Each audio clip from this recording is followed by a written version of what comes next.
Our next speaker is David Coburn. A minute and a half. The floor is yours. Madam President, we are on here, are we? Well, I was watching a piece on television by that great Greek sage, Mr. Varoufakis, where he discussed the European Central Bank stress testing the Greek banks.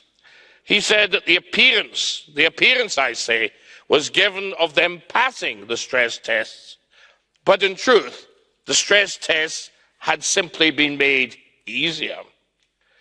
If the ECB had applied the stress tests they'd used in 2015, 3 big Greek banks would have failed them, according to Mr. Varoufakis.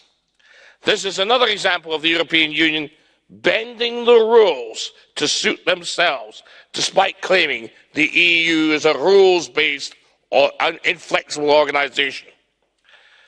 Well, we in Britain hear from Ms Barnier, everything will be a disaster if we are not in the single market. And that rules are rules. They cannot be varied.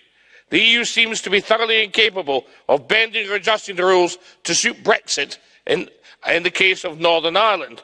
Rather than provide reasonable accommodation, the EU prefer to simply use the tragedy of Northern Ireland as a battering ram to attract Great Britain for its democratic decision to leave the European Union.